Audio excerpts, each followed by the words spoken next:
Well, this week we're going to talk about at least one of the themes that I'm going to cover is the fact that the delusion is strong. I think you saw that was pretty evident this week.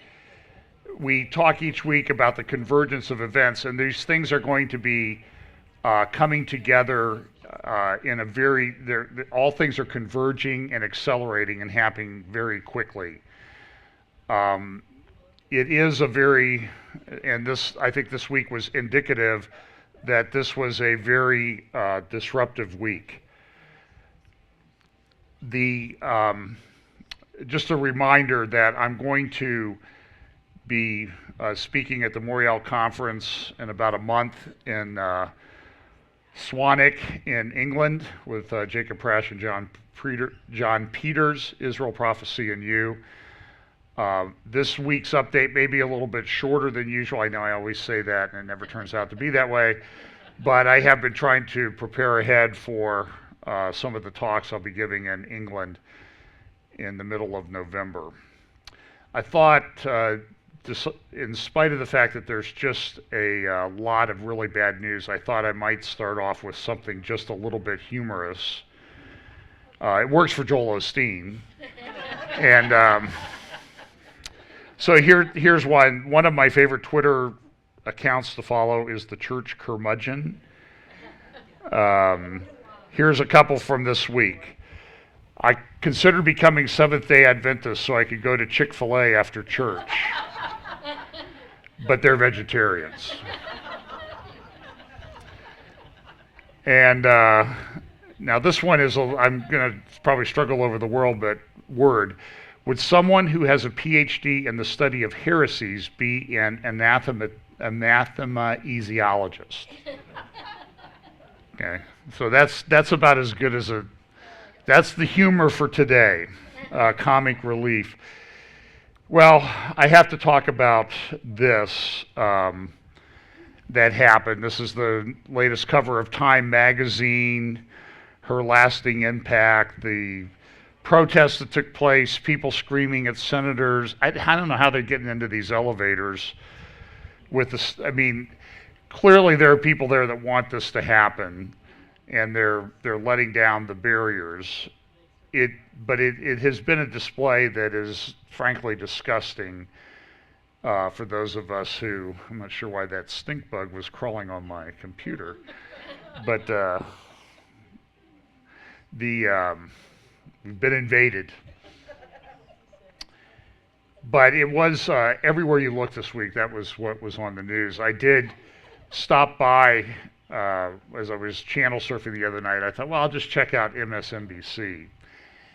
And I have to say that there's not a lot in the world that makes my jaw drop, but it made my jaw drop. The vitriol, the hatred that people were demonstrating there. One of the commentators they had on was Eleanor Clift, who I've never agreed with her politically, but everybody was just completely unhinged.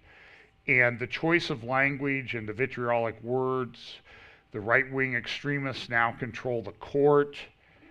It was crazy. Now, one of my Facebook friends sent me this, and I said, well, I'm going to use this on Sunday, but I need your cell phone number and your home address so I can give you proper credit. But I won't do that to him or her. I won't even identify who it was. But here is what this mem said. I think the confirmation of Justice Kavanaugh should be announced through the presidential alert system. And I thought that was a good comment. That would have been, as we say, that would have been kind of delicious to see everybody. Just the warning that was used earlier this week sent people into fits of rage and anxiety and all sorts of, why is Trump contacting me? And but I thought I would give you some examples of some of the vitriol that I saw. There is a professor at Georgetown named Christine Fair. Now, whereas Jeff Flake seems to have earned his name, Christine Fair has not earned hers. She is I believe, a lesbian feminist, professor of security studies. You need to understand how security studies departments work. For example, at George Washington University, they have been funded to have sort of a center for terrorism, counterterrorism, and it's funded in large part by the Saudis, which ought to cause everybody concern. If you go back to my update that I did, I believe it was on October 18th, 2015, they had a security conference at George Washington University.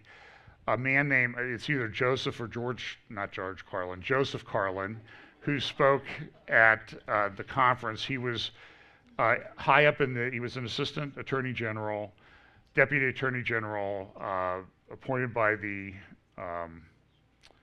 Obama administration. And he was sort of the head of this counterterrorism task force, or the counterterrorism division. And the George Washington University conference was very interesting because what they had there was they had not only him speaking, but they also had the outside organization that was widely touted as partnering with the Department of Justice to identify hate groups in America. And that was the Southern Poverty Law Center, which is neither poor nor really concerned about law, or very much, it itself is a hate group. They identify all sorts of, there's local people here, good solid Christians, that are identified as hate groups. The Family Research Council is identified by the Southern Poverty Law Center as a hate group because they're pro-family, they're pro-same-sex, they're against same-sex marriage. They're a hate group automatically, and they're identified as a hate group. In fact, it was the identification of the Family Research Council as a hate group by the Southern Poverty Law Center that led that guy to go into their lobby with Chick-fil-A sandwiches with the names of all the board members and executives of the Family Research Council and try to shoot and kill them. And he was stopped by a courageous security guard, or he would have gone in and done a mass shooting at the Family Research Council. So that is the kind of people that the Obama administration thought you should partner with, was the Southern Poverty Law Center in identifying extremists. And you ought to listen to Carlin's talk at that George Washington University. Again, I think it's October 18th, 2015 is the update that I talked about that in. But here, so Christine Fair, so these security studies programs are often funded by the Saudis, who have their own problem with funding terrorism. This lady, if you look through her, she talks about her resume and bio and that type of thing. She talks about, she writes on political Islam and that sort of thing. She writes for Foreign Policy, other journals, speaks at conferences, but here's what she said, okay? This is the tweet she did the other day. Look at this chorus, and excuse her, she's a PhD, she's not a linguist, obviously. Look at this chorus of entitled white men justifying a serial rapist's arrogated entitlement. All of them deserve miserable deaths while feminists laugh as they take their last gasp. Bonus, we castrate their corpses and feed them to swine. Yes. Now, you should know that on her Twitter account, this is her picture that she has. She says, well, my idea is I'm not supposed to be fair or anything, I'm just supposed to make you think. And I don't justify violence in any way. Twitter suspended her account for a while. It was restored. She kind of will give you this, here's sort of an explanation though, so it will kind of give you her orientation. She did this at a conference recently. And you just need to listen for a couple words and you'll find out where she's coming from. Trump, and I won't use the preface, president, what Trump has done largely under the influence of Israel has done everything it can to sabotage this Iran agreement. Okay, so Israel controls everything, so that will give you an idea of where she's coming from. Now, Georgetown released a statement this morning that she's going on an academic research leave immediately. She's not going to be she's not going to be teaching students any longer. Over across town in D.C. at Catholic University, one of the deans tweeted this. Swetnick, that was one of the accusers that came from that guy who calls himself a lawyer, Avenatti, and had no corroboration to anything at all, and really didn't even have much of a story. Swetnick is 55 years old, Kavanaugh is 52. Since when do senior girls, this is a university dean, hang out with freshman boys? If it happened when Kavanaugh was a senior, Swetnick was an adult drinking with and by her admission having sex with underage boys. In another universe, he would be the victim and she the perp. Now, I think that expresses sentiment that a lot of people would actually agree with. He's been suspended by Catholic University because apparently he's unfit. You cannot hold an alternate view. So she was allowed, at least until today, when Georgetown University said, well, she's not going to be teaching anymore. She's still going to be on academic leave. I guess still paid, not teaching, still doing her research. And they came out right away and they said, oh, well, that's her private views and, that's okay with us. But it never works the other way. Catholic University didn't come out and say, well, that's Dean Rainford's private views. So there were protests all over the place, unfit to serve. It was the level of vitriol and division in our country was absolutely beyond anything that I've seen in politics. Linda Sarsour, a feminist, said this about when Senator Collins gave her speech explaining why she was going to vote in favor of the confirmation of Brett Kavanaugh. And it was a pretty good speech. I mean, I don't agree with Senator Collins on some things. She's pro-choice, for one thing, pro-abortion.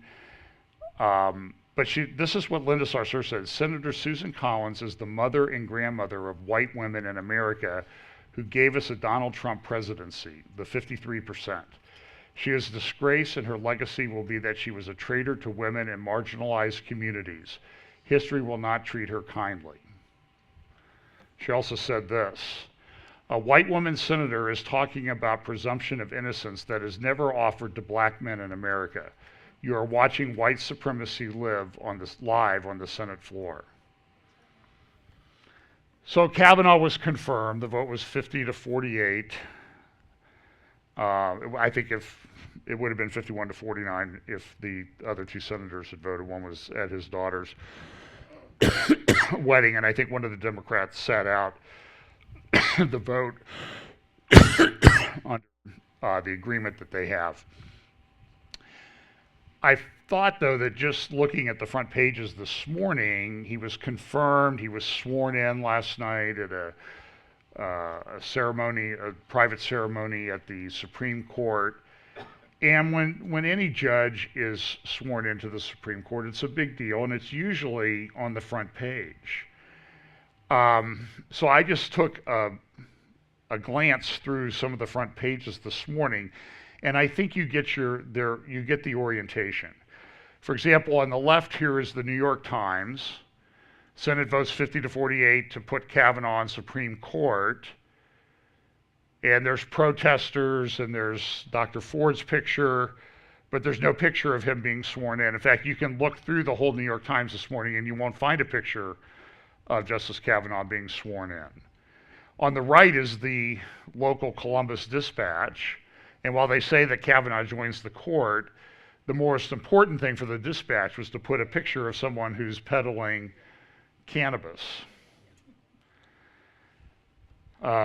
which is a very big deal in the legal and business communities here in Columbus. The Independent in England and Great Britain, they had pictures of the protesters. The Washington Post had a little tiny picture of the Kavanaugh, below a picture where they show the white men walking away after having done their dirty deed at the Capitol. And the biggest offender, of course, was Vice President Mike Pence, who you see in the picture. Go to, for example, the San Francisco Chronicle. The middle article was from a couple days ago. Nominee may face pressure to recuse. So they're saying, and they've come out, they've had their legal experts come, and they say that Justice Kavanaugh will have to recuse himself in every case now. Essentially, the way they define it. Every case that might involve something that we think he might rule against us on, he has to recuse himself because he reacted at the hearing. We all saw that with outrage. He was outraged. He was angry. And if he hadn't reacted with outrage, what would they have said? He must have been guilty because it didn't bother him. So it was a no-win situation. On the left, though, is this morning's San Francisco Chronicle. And you see it's all the way down there in the lower right-hand corner. There's a little picture of Kavanaugh noting that he's been confirmed. All the way down there in the right-hand corner. Now, I will give credit on the other side of that page is the Los Angeles Times. And the Los Angeles Times did have a nice big article on their front page about Kavanaugh and a picture of him being sworn in. So I'm not sure how that made it past the editorial board. And then the Boston Herald, of course, they also had a large picture on it. But listen, so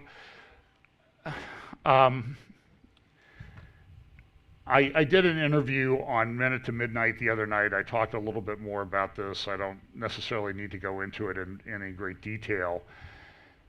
But I will say that I'm probably not the biggest Kavanaugh supporter in the world. I have concerns. I have concerns about any justice appointed to the Supreme Court because you never know what they're going to do in their later years. They often are disappointments. I mean, we were told that David Souter from was it Vermont or New Hampshire he was a great appointment, and he was a disaster. It was just an absolute disaster. So time will tell whether Kavanaugh is a good appointment or not. I also expressed my concern that 5 of the justices now are Catholic. Gorsuch goes to a Presbyterian church, but he actually went to the same prep school, the Jesuit prep school that Kavanaugh did when he was younger. So I don't know. You have to either be liberal Jewish or Roman Catholic, it appears to be, on the Supreme Court, and you have to go to either Harvard or Yale. And so I think the Supreme Court is not very diverse if you're looking for diversity. Whether he will get an opportunity, Justice Kavanaugh, to rule on a case involving abortion rights is anybody's guess. There's no guarantee that these cases will make it to the Supreme Court. There's no guarantee that he will rule in a certain way. I will also say that even if Roe versus Wade was overturned, that doesn't mean that abortion is outlawed in the United States. It would go down to each individual state would make their own determination. And if you think that every state in the United States will ban abortion, you're very naive because we know that California, New York, and other liberal states, leftist states, will not. So that's it bears watching. My biggest concern with the Kavanaugh nomination was the bigger picture of the whole process. I mean, can you imagine if somebody, an outspoken conservative, was nominated to the Supreme Court, what would have happened? I mean, Kavanaugh is fairly vanilla in many respects. I don't see him to be a huge conservative ideologue. Just imagine not that this would ever happen. What if somebody can you imagine them pouring through the prophecy updates if I ever got nominated to the Supreme Court? You would see heads exploding all over the place. There would be marching on Sunbury, Ohio to get rid of this extremist. But the bigger picture, too, is that I think our country has gone way past the tipping point. I don't see this being walked back. A lot of these people who are pushing for this, who are calling for violence, who seem to follow Alinsky's rules for radicals more than anything else, absent a huge revival in this country, I don't think that's going to change. These people have been indoctrinated at every level of education. They've been indoctrinated in colleges. So this is what we're going to live with till the Lord returns. There'll be ups and downs with this, but I and a lot of people think that we're in the midst of, at least right now, a cold civil war.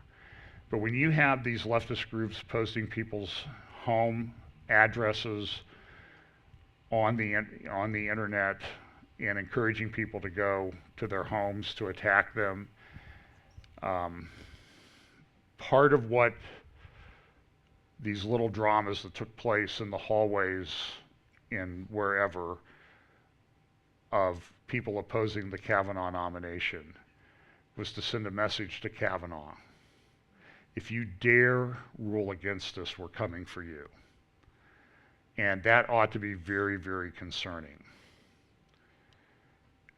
And the other was, so listen, we're going to make you think about this, so maybe you won't rule against us. You'll rule out of self-preservation.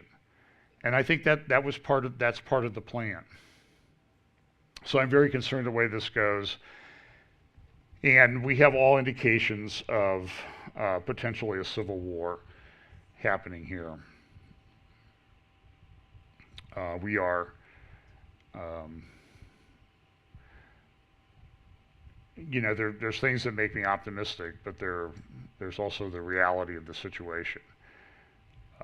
A lawyer, a friend of a friend, said this week. This person is a pretty powerful lawyer, well-connected politically. He said that if this election does not go the right way in 4 weeks, America is over.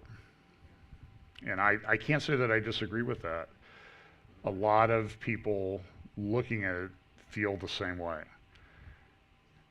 If they got control of the House, they would vote to impeach Kavanaugh. Now look, Kavanaugh is not going to get removed from the Supreme Court, but they've threatened it, and I take them at their word that if they get majority control of the House, there'll be an investigation of him, and I think it would likely be that they would vote to impeach him. They'll vote to impeach President Trump. And if they were able to get President Trump removed from office, they would go after Mike Pence. Okay, so we live in an era of political terrorism. I don't know how else to describe it. But this is what the Bible prophesied. The Bible prophesied that in the end times, one of the indicators would be nation rising against nation, ethnic group against ethnic group. And this is going on everywhere. I mean, we've just watched the Arab Spring unfold over the last 7.5 years. And I think we're seeing it here in the United States to some degree. It's not physical violence yet, but I think it's on its way. So let me make and the reason for this is that there's all of this push to be labeled hate groups or to be labeled haters. This was a blog in Scotland titled "The Hate Police Are Now Here." And this person who wrote this, I can't remember the gentleman's name, theweeflee.com, a great blog title, by the way, kudos for that. But he was out riding his bike and he saw these signs where he lives in Scotland. "Dear bigots, you can't spread your religious hate here, end of sermon. You're Scotland, hate crime, report it to stop it. Dear transphobes, dear homophobes." He saw these signs. and it's coming. We've lost our way. It's a Romans 1 world. I don't remember where I ran across this. This is a youth pastor conference that's taking place it's called Devoted for Youth Pastors. And I wish I had blown that up. I don't know if you can zoom in on that, Brian, but it's essentially to promote LGBTQ things in the church and to sensitize youth pastors to it. Now, I'm sure that this is taking place at a church in San Francisco or Los Angeles or New York or someplace else, right? This is taking place at Crossroads Church in Cincinnati.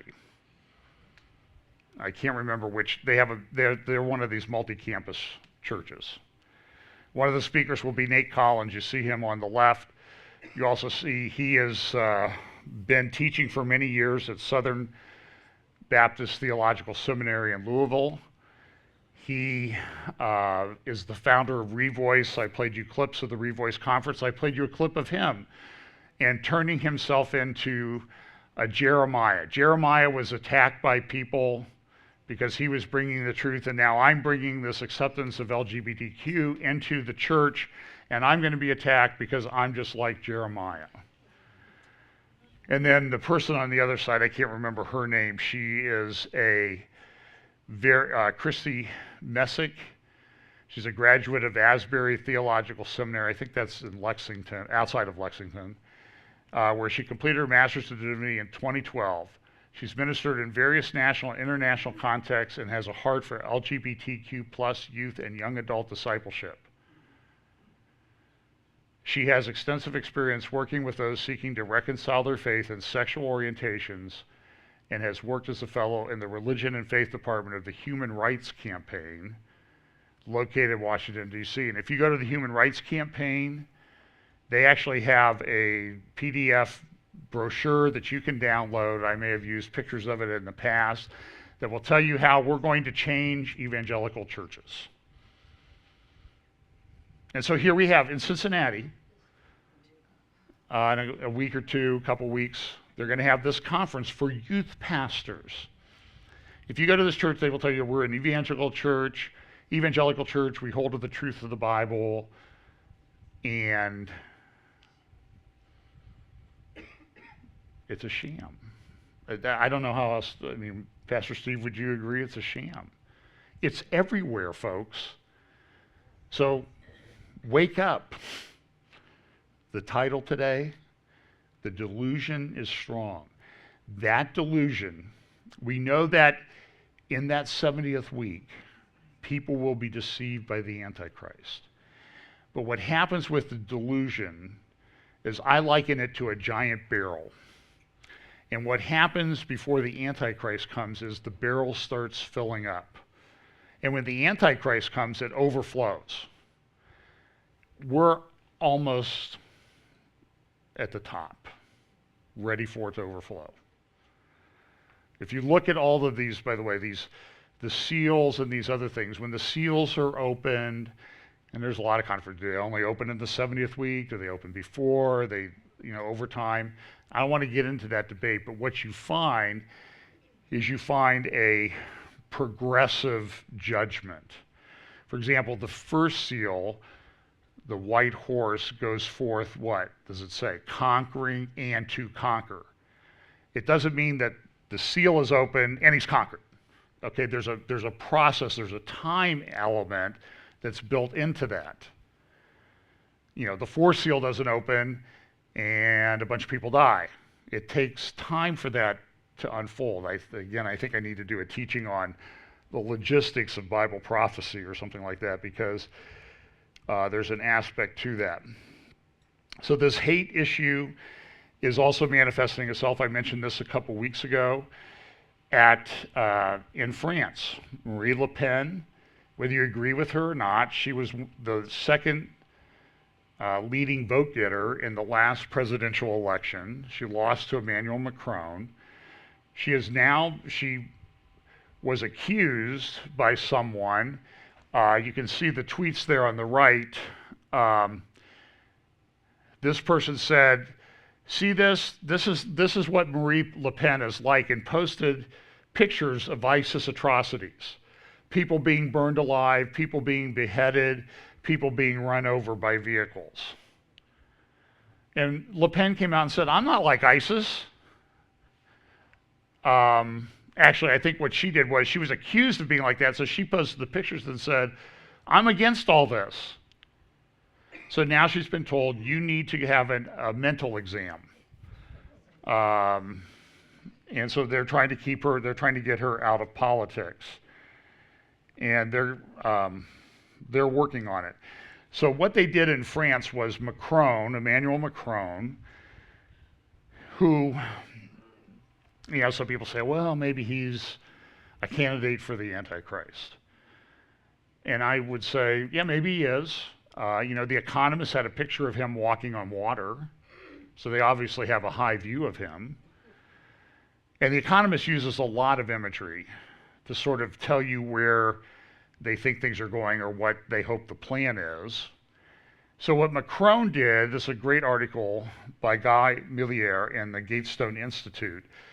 It talks about a 615-page report. You can see a picture of it there. And I went through and translated a lot of it using Google Translate. We know that one of the indicators of the Antichrist, one of the descriptors of him in Daniel, is that he will try to change times and seasons and laws. Now, I'm not saying Macron is the guy, okay? I want you to understand that. I'm just saying is that I probably would put a lot of people on the geopolitical scene in that category of, you better watch this guy, especially in this day and age. And I said that about a former, the president we had, whose name shall not be mentioned today.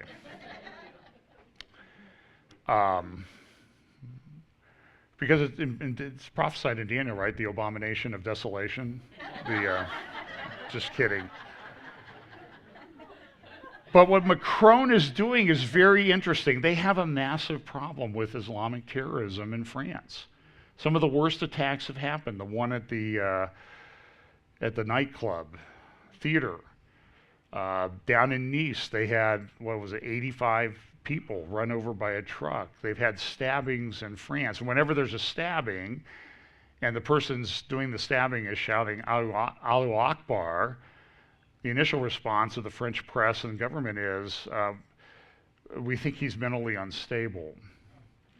The 615-page report, which was done by a friend of Macron's, a colleague of Macron's, essentially comes out and says that Islamic terrorism has nothing to do with Islam.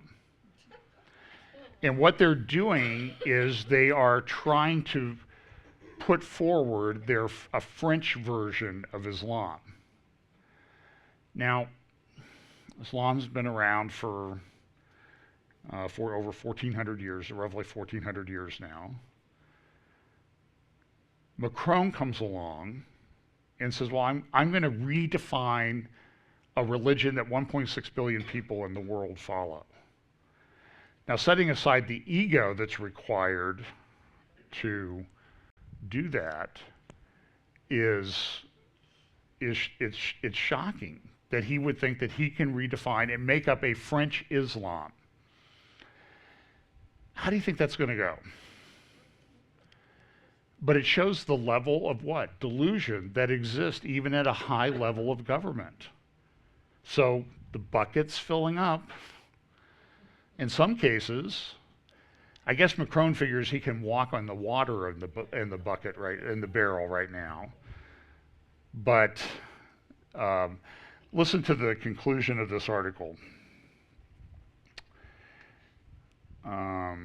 Recently, the author Eric Zemmour spoke on television of the high proportion of young Muslims among France's prison inmates and of the rise of Muslim anti-Semitism in France's suburbs. That itself is fulfillment of Bible prophecy. Because the Bible says, I'm going to reach into the nations of the world and I'm going to draw you back into the land. And this is just another indicator that that's happening. Let's see. And the rise of Muslim anti-Semitism in France's suburbs. The Council Supérieur de l'Audiovisuel, France's TV and radio regulator, and excuse me for my French pronunciation.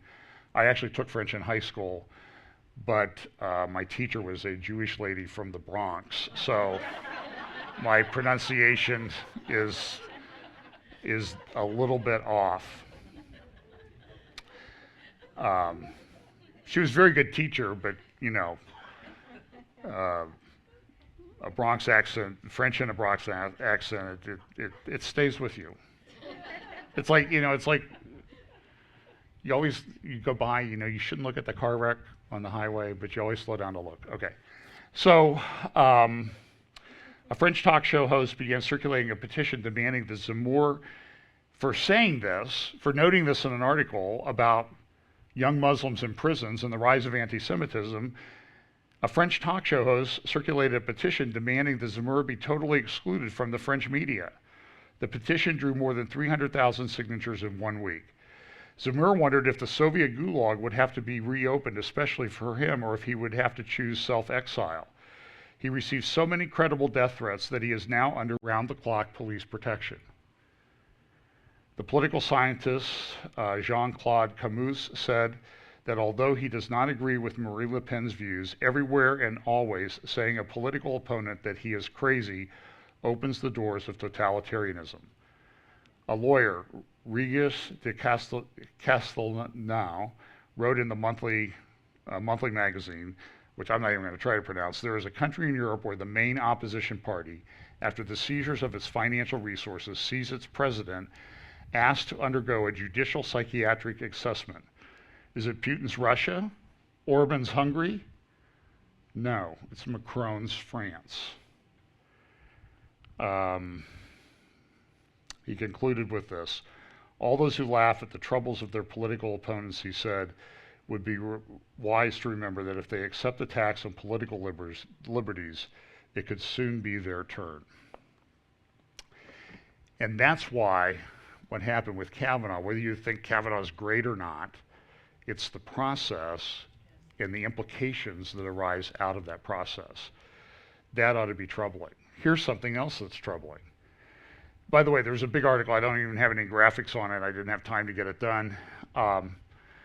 There are reports, they're disputed by the companies involved, that China, who is making up some of the motherboards and computers and systems that were in place at Amazon, Apple, Google, and other places, inserted a special little teeny weeny tiny spy chip, and therefore able to get secrets from those companies.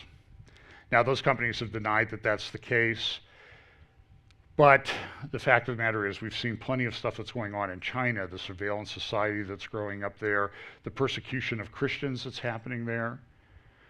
There are reports, credible reports from China now, that churches, they're having their exterior crosses removed. Pastors have come out and said, we know we may die, we're not going to change. Praise the Lord for that.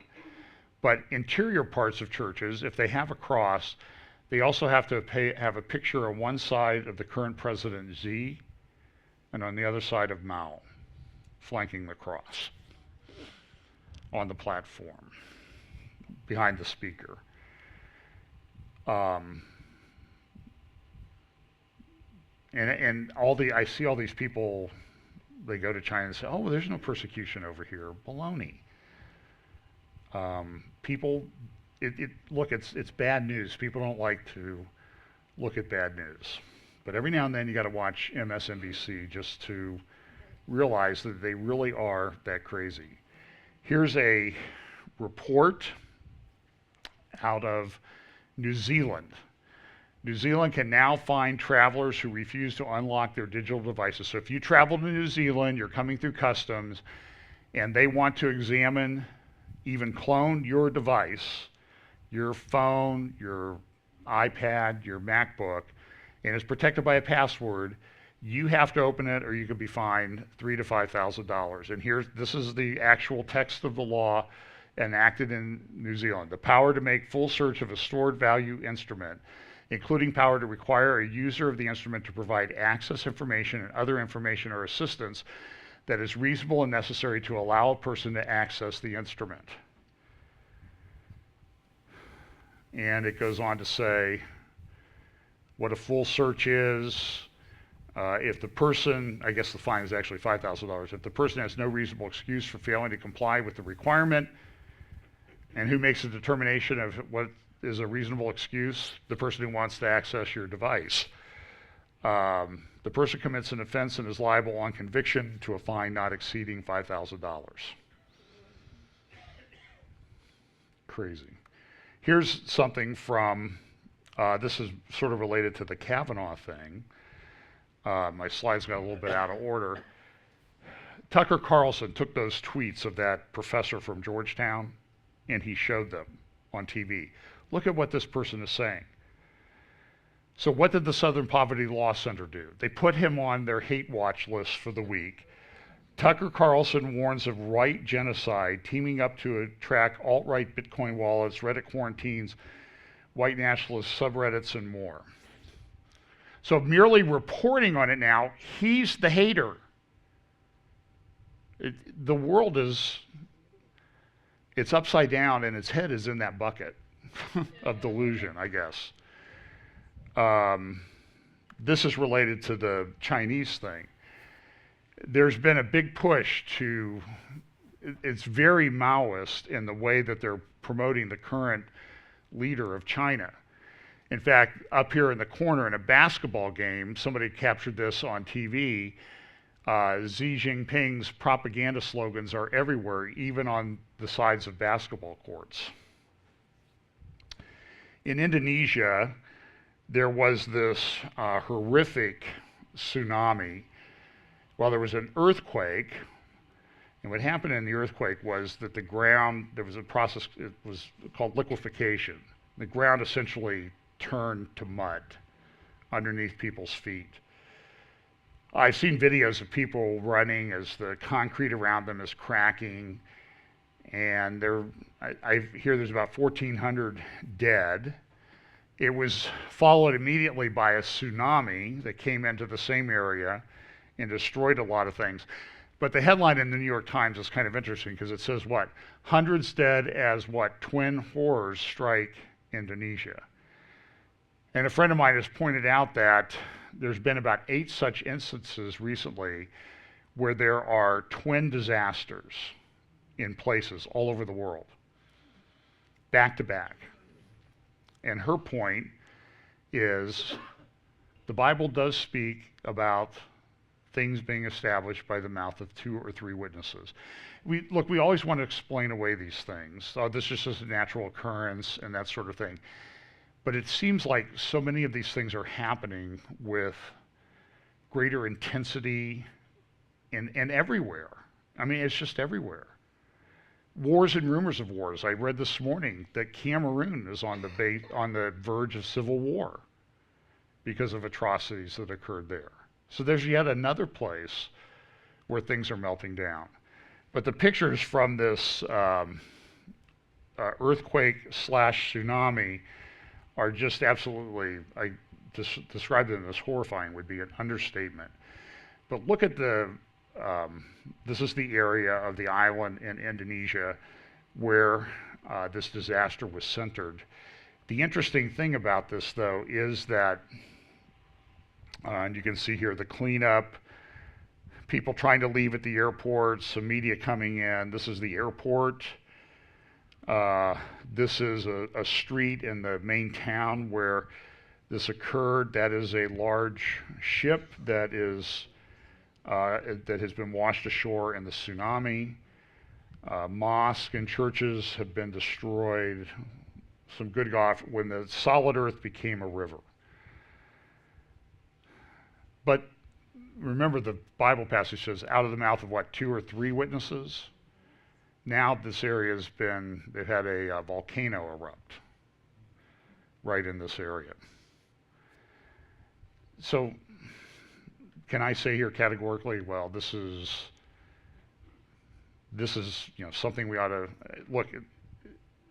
These things are happening with such regularity and coming so close together that I think people need to pay attention. And it happens, and of course we're worried about people in funny hats attacking senators and elevators and that sort of thing, and that completely distracts us. But there are a lot of other things going on. I'm going to do the Middle East real quickly. There has been, I would call it a major development. The Russian plane was shot down. Syria at the time had the Russian S-200 system. The S-200 system is a air missile defense system, but Israel knows how to get around it.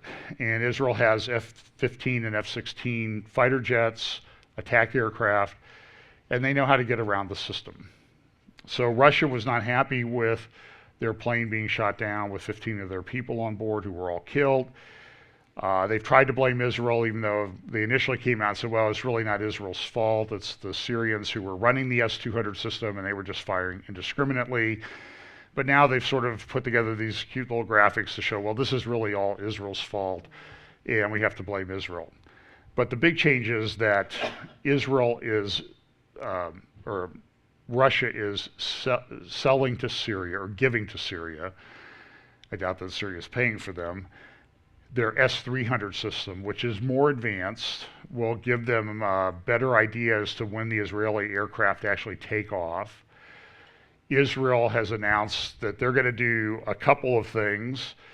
We're going to, we'll just take out the system. We'll just, launch a cruise missile wave in there, and some cruise missiles will get through the defense system and take out the system. That is problematic if the system is being manned by Russian soldiers. If it's being manned by Syrians, Russians will probably look the other way. It may be that Russia is going to put a couple there, do it for show, and then later withdraw them.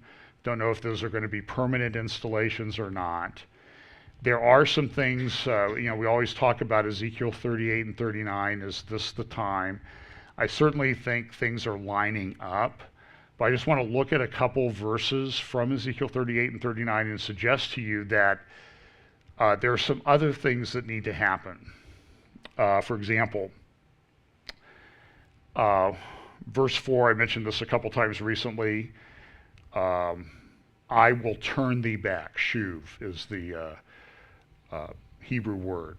I'll turn you around and bring you back. So to me, the implication is that Russia sort of needs to leave. Now, they've announced that they're leaving, but they've never really left. They've brought some other equipment in, and I think Russia would really like to get out of there. Russia's not a huge country. They have 140, well, it's a huge country geographically, but they only have 140 million people. Their population is declining. Their economy is the size of Texas. But listen, they've done some great in the sense of they've developed some very awesome firepower. They are technologically adept. They have a great nuclear arsenal. It's much better than ours. I will talk about that the next time we're together. There's a new report out from the Heritage Foundation about America's military readiness. And this is the 2019 assessment. It was just published a couple days ago. It's not very favorable to the state of readiness of the American military. All got, at best, C's in their readiness, except the Marines. They got a weak score. Russia released some videos this week of some testing of these hypersonic missiles. Those are very frightening. One of those, properly positioned, could take out an aircraft carrier. We probably have as many aircraft carriers as the rest of the world combined or close to it, but the Russian and Chinese missile technology is changing the dynamics of that game. And look, we've been through 8 years of an administration that didn't really care about the military, and a lot of things have deteriorated. So anyway, so Ezekiel 38 says, I will turn thee back. So if I see Russia kind of hightailing it away, then I'm going to be more inclined to say, I think Ezekiel 38 is getting ready to happen. Why? Well, because Russia's really not there right now. Well, wait a minute. They have to be there, right? But it says, I'll turn thee back. The implication being, I think that, and it says, I'll put hooks, not a hook. I'll put hooks in your jaw and bring you back. It also talks about that they will come with all thine army, horses and horsemen, a great company. I don't think that Russia is at the stage yet where you would categorize what they have on the ground in Syria as a great company. It also says that Persia, Iran is there, but Ethiopia, Sudan, and Libya are not there yet. So all of these, and look, they could come in very quickly. I acknowledge that. And there seems to be a lot of work behind the scenes with Russia trying to get influence, and Turkey too, by the way, getting influence in Libya, and Russia also working with Sudan. Gomer, that I think House of Tagarma, that's Turkey, they're over there. But it also says many people with a great company and a mighty army. I think it's significant that there are Russian patrols on the Golan Heights right now, but I don't consider what they have there to be a great company and a mighty army. And I could be wrong. But listen, it could change very, very quickly. But there are logistics involved. Russia is a huge country. You get on a train to go across Russia, the Trans-Siberian Railway. It takes, I believe, somewhere around 6 to 8 days on the train. They cover half the time zones in the world are in Russia. It's a huge country. They had a huge exercise over near Vladivostok with China. So, supposedly several 100,000 troops. I take it with a grain of salt. At least 100,000 troops and tanks and artillery and aircraft and all that. That's a long, long way from the Middle East. So it's taken them a couple weeks to get S-300 systems in place, a couple of them in Syria. It's going to take them a long time to get all their people there. So like I said, it can change quickly. I think things are lining up, but I don't see a great company and a mighty army right there. And so I'm going to stick with what the text says. We also have what's going on in the middle. So that's Ezekiel 38. So we also have what's going on in the Middle East. We have this push for peace. The Obama administration has been very clever in the way that they've marginalized the Palestinians. This subject of a Palestinian state came up at a White House briefing the other day with National Security Advisor John Bolton, and this is kind of an interesting exchange. Listen to this. Thank you, Mr. Ambassador. You just addressed Palestine and said it is a so-called state. Is that language productive in achieving the president's? Accurate. So, but the president recommitted to the president in New York City, as you know, recommitted his goal to achieving a two-state solution. That's right. So, is using that sort of language productive in his goal? Yeah, sure, of course. It's not a state now. It does not meet the customary international law test of statehood. It doesn't control defined boundaries. It doesn't fulfill the normal functions of government. There are a whole host of reasons why it's not a state. It could become a state, as the president said, but that requires diplomatic negotiations with Israel and others. So calling it the so-called state of Palestine defines exactly what it has been, a position that the United States government has pursued uniformly since 1988, when the Palestinian Authority declared itself to be the state of Palestine. We don't recognize it as the state of Palestine. We have consistently, across Democratic and Republican administrations, opposed the admission of Palestine to the United Nations as a state because it's not a state. Okay, is that clear? I think he stated his position about the state very clearly. But it was interesting. Of course, all reporters look kind of young to me. Well, Helen Thomas didn't look young before she left the scene. But the young reporter there, essentially, it was a snowflake question. I mean, it'll hurt their feelings. Like, it'll hurt their feelings if they're not called a state, And fortunately, we still have adults in charge who said it's not a state. We've never recognized it as a state. It may become one, but it isn't now. The other thing the the Trump administration did this week was an international court came in and said, look, U.S., you have this old treaty with Iran, and you're violating the treaty by putting sanctions on, and you need to stop that. So the Trump administration did this. Okay, we canceled the treaty. Now we're not subject to the treaty anymore. Next. The Palestinians have been trying to go to the international court against Israel, against the United States. And so the Palestinians filed a lawsuit. So Trump said, okay, we're withdrawing from that too. Problem solved. Next. At the UN, week before last, Netanyahu identified these sites in Beirut where these missile systems are being taken or in place.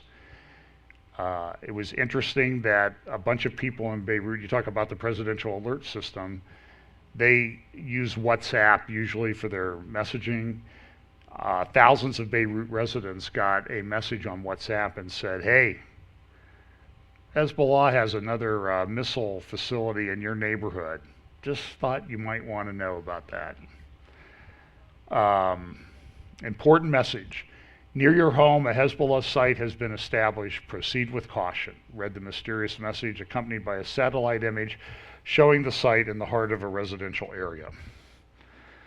And Israel did this. They said, listen, we know what's going on. Now what the Lebanese government did in response to the Netanyahu's speech at the UN was they took all these people to the soccer stadium and near the airport and said, look, there's nothing here. Of course, nobody really dug into it to find out that they did the tour of these supposed sites 3 days after Netanyahu's speech, which was enough time for them to clean up the site and move things elsewhere. I'm not going to spend the time to go into it. There's a couple great articles in the Jerusalem Post. Israel's war with Iran is inevitable. I guess I got a couple minutes, so I'll do those. This article says this. Now, this is just one person's. This person works for the Israeli Institute for Strategic Studies. So the person is not, just somebody that's nervous about Iran, but it says this: Iran is a formidable enemy, a large country of more than 80 million people endowed with energy riches. It has always been a regional power. Having an imperial past and revolutionary zeal, Iran nourishes ambitions to rule over the Middle East and beyond. And that's exactly what we've seen happen over the last 7 or 8 years. So this person concludes, as Iran challenges the status quo in the Middle East, a clash between Tehran and Jerusalem is inevitable. International history teaches us that when a rising power challenged the balance of power, in most cases war ensued. Sparta challenged an Athenian-led Greek city system, ending in the Peloponnesian Wars. Prussia's quest for the unification of German principalities under its helm ended in several European wars. Similarly, Israel cannot tolerate a Middle East dominated by Iran and its radical ideology. And despite things going bad, Khomeini gave a speech this week in the Middle East and said, listen, I pointed out the invincibility of the Iranian nation, which is, of course, because of Islam. Would somebody tweet this to Macron so he kind of understands that he's making it up? And then the last article I would highly recommend that you read is Iran's Phony War by Jonathan Speier in this week's Jerusalem Post. Jonathan has, I think, a very good handle I don't think he does. He does have a very good handle on the situation in Syria. He has spent a lot of time there at great risk to himself. He's written a book about it, and I think his analysis is very good. And essentially he says, look, what Iran has done is they've been very clever. They're getting other people to fight their battles. They have the Houthis in Yemen. They have Hezbollah in Lebanon. That's why they're pushing Assad. So they don't have to put essentially much in the way of boots on the ground. They'll give them technology, they'll give them weapons, but they don't want to use up their people. At some point, though, we know that they will use up their people. At least that's what the scripture testifies to. Let me just see here.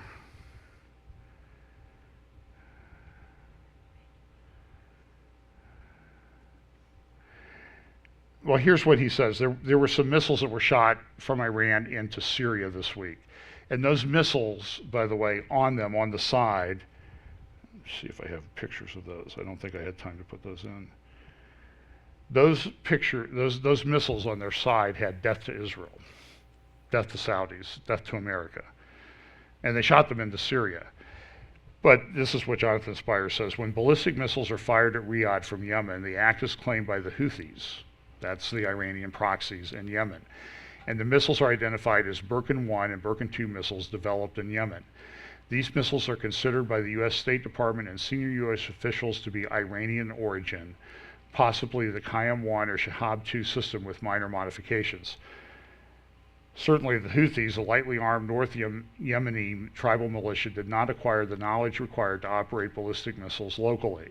There's evidence to suggest that the Lebanese Hezbollah operatives are engaged by Iran in Yemen to carry out these launches. And he goes on to describe a lot of situations in which Iran is operating through proxies. And at some point, something's going to happen in Iran's going to do something, and in the United States or Israel or both are going to have to decide, are we just going to attack the proxies, or are we going to we're going to cut the head off the snake? And I think that's indicative of the situation that we live in the end times.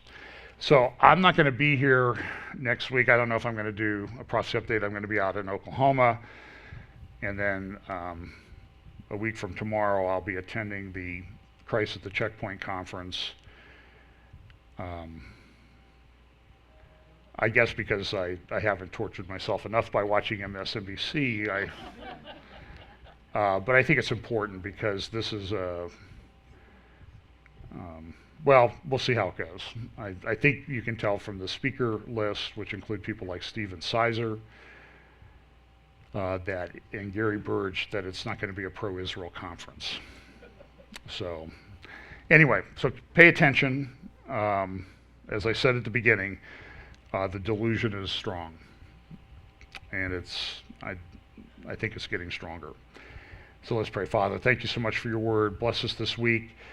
Lord, I pray that you give us opportunities to share the gospel with our friends, that we will be able to share with them the truth of the fact that Jesus Christ died on the cross for our sins, and faith in him and in him alone is the only way of salvation. Bless us this week. In Jesus' name, amen.